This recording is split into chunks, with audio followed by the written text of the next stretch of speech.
आज हम डिस्कस करने वाले हैं steel structure design and drawing में chapter number 10 fabrication and erection of steel structure में डिस्कस कर रहे थे हम fabrication and erection of the steel structures like trusses, steel trusses, columns and plate girders. ठीक है जी, तो वन बाय वन डिस्कस करें तो हम आगे डिस्कस करने लास्ट लेक्चर में हमने देखा था हमारे जो कॉलम्स हैं, कॉलम्स की फैब्रिकेशन एंड इरेक्शंस कैसे की जाती हैं। तो आज हम डिस्कस करने वाले हैं फैब्रिकेशन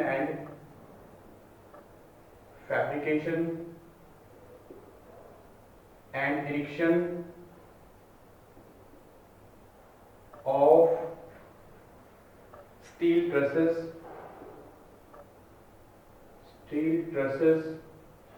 तो स्टील ट्रसेस की फैब्रिकेशन एंड इरेक्शंस कैसे की जाए इसके बारे में हम जानते हैं। ओके जी, तो हमारे सबसे पहले हम फैब्रिकेशन के बारे में जानेंगे। तो fabrication of steel trusses, fabrication of steel trusses क्या रहेगी, तो one by one point wise हम डिस्कस करेंगे। ठीक है जी, तो सबसे पहले हम फैब्रिकेशन में डिस्कस करते हैं जो हमारे स्टील ट्रसेस हैं। तो स्टील ट्रसेस की फैब्रिकेशन कैसे की जाए। Steel truss fabrication is a complex process. Steel trusses fabrication is a complex process that takes a special skill tools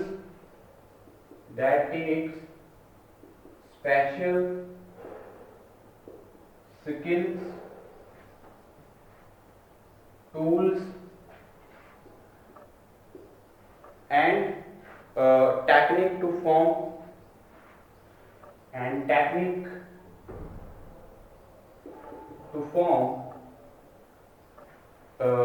specific structure and products,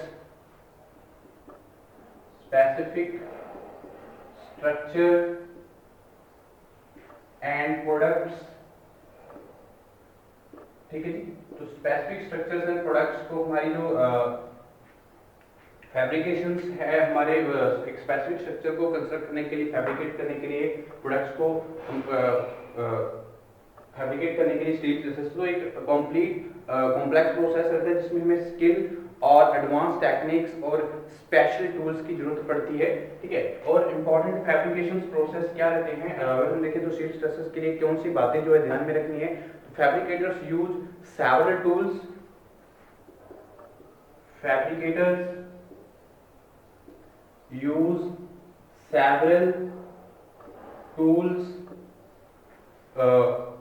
to cut the steel of a truss,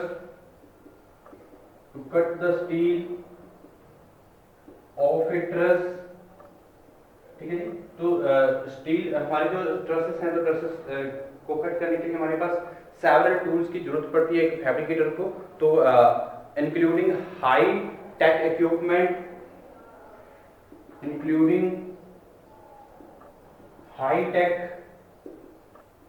equipment, such as plasma cutter,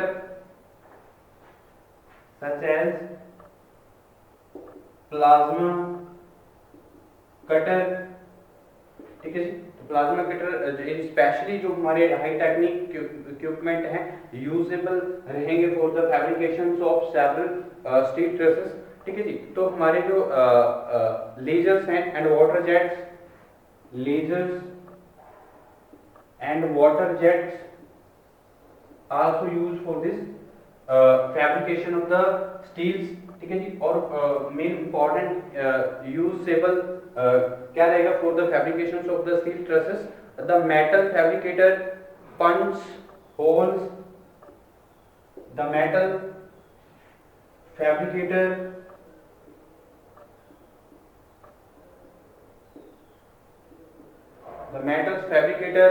punch holes using high pressure notch,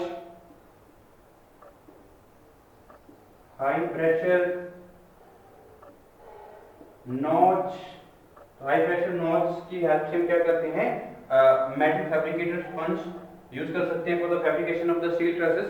ठीक है जी, most important points रहेंगे regarding the fabrication of steel trusses. उसके बाद हमारा this process includes welding pieces, this process includes welding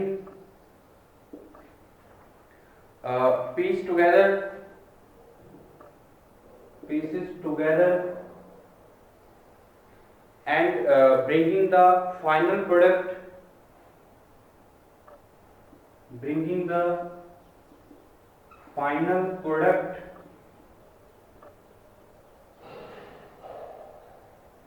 together to serve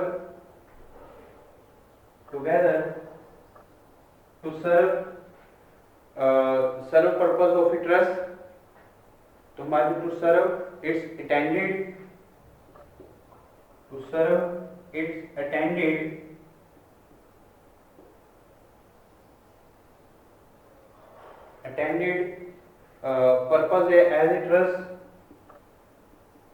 purpose as a truss, ठीक है जी। तो हमारी जो प्रोसेस है इसमें वेल्डिंग प्रोसेस को हम क्या करते हैं, पीसेस जो एक दूसरे के साथ क्या फाइनल प्रोडक्ट जो हमारे पास आता है उसको क्या कहते हैं, ट्रेसेस के फॉर्म में हम क्या करेंगे, वेल्डिंग करेंगे पीसेस को। ठीक है जी। तो फैब्रिकेशन प्रोसेस जो रहेगा इंपॉर्टेंट रहेगा फॉर द स्टील ट्रेसेस। ठीक है जी। नेक्स्ट अगर मैं बात करूं after the fabrication of the steel traces, erections of steel traces, तो इरेक्शंस कैसे की जाती है स्टील ट्रेसेस की for the buildings and bridges. ठीक है जी। तो हमारे जो इरेक्शंस प्रोसेस हैं, तो इरेक्शंस में कौन कौन सी जो बातें हैं, मोस्ट इंपॉर्टेंट बातें हैं जो हमें ध्यान में रखनी चाहिए during the erections of the steel traces. ठीक है जी। तो इरेक्शंस के बारे में देखें तो इरेक्शंस कैसे की जाती हैं, इरेक्शंस ऑफ स्टील ट्रेसेस। ठीक है जी। तो जो हमारी हम बात करेंगे इरेक्शंस की, तो जो हमारे अरेंज में रिक्वायर्ड क्रेनेज में भी required where the erections craneage में भी रिक्वायर्ड, तो क्रेनेज रिक्वायर्ड रहती है where the erections height is the where the erection height is the great or trusses, height is great or trusses too large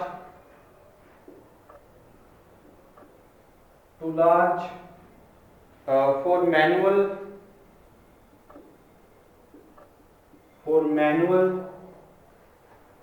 handling.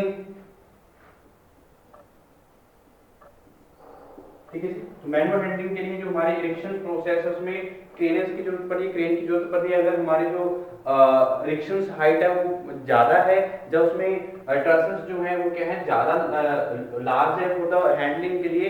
ठीक है जी। तो उसके लिए हमें क्रेन्स की जरूरत पड़ती है for the erections of the steel trusses. ठीक है। तो crane lift the main trusses into position, crane lift the main trusses into position।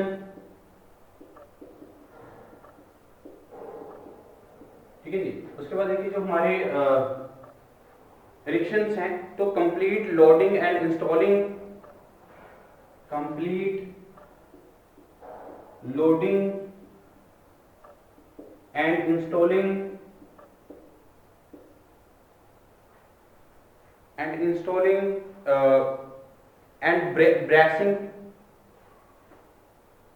bracing trusses। ठीक है जी। तो हमारे जो इरेक्शन मेन पॉइंट रहेंगे, कंप्लीट लोडिंग करेंगे, इंस्टॉलिंग और ब्रेसिंग करेंगे ट्रसेस की suitable with the suitable material, bracing trusses and complete with hip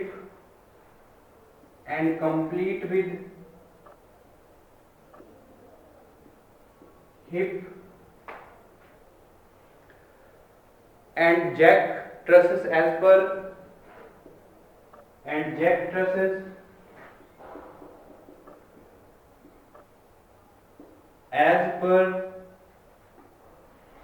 farming layout, as per framing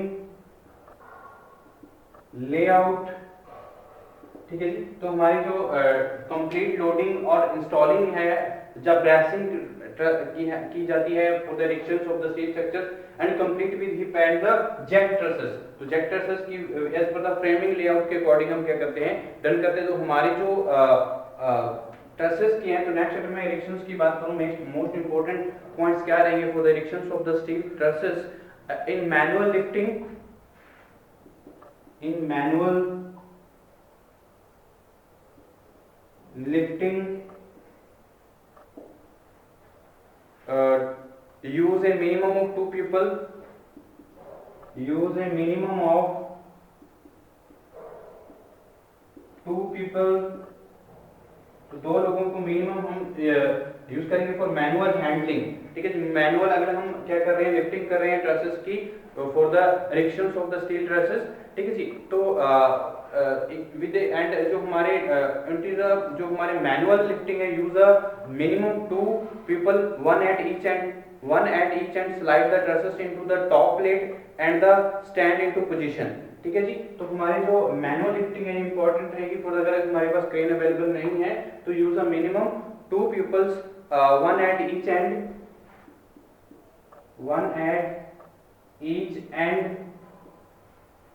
and जो हमारे slide the trusses into the top, slide the trusses into the top plate and stand into position, top plate and stand into the position। ठीक है जी। तो ये important रहेगा for the erections of the steel trusses. Next में बात करूं जो हमारी कंटिन्यू इंस्टॉलिंग है ट्रसेस की in a sequence and brace with suitable material. एक सुटेबल मटेरियल की हेल्प से हम क्या करेंगे, ब्रेस करेंगे और एक कंटिन्यूटी रखेंगे for the erections of the steel trusses. ठीक है जी। तो नेक्स्ट में बात करूं continue installing and trusses in sequence, continuous installing trusses in sequence and brass with suitable material and brass with suitable material। तो एक हम ब्रेस करेंगे सुटेबल मटेरियल के हेल्प से, such as 40 mm top hat, such as 40 mm top hat profile, 40 mm top hat profile। ठीक है जी। And और 75 mm stud materials और 75 mm stud materials। ठीक है जी। एंड अगर मैं बात करूं to ensure trusses are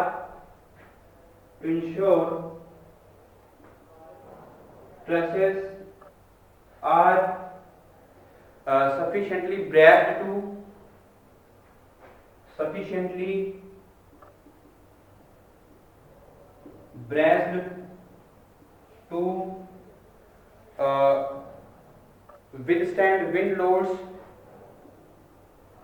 withstand wind loads and loads during installations।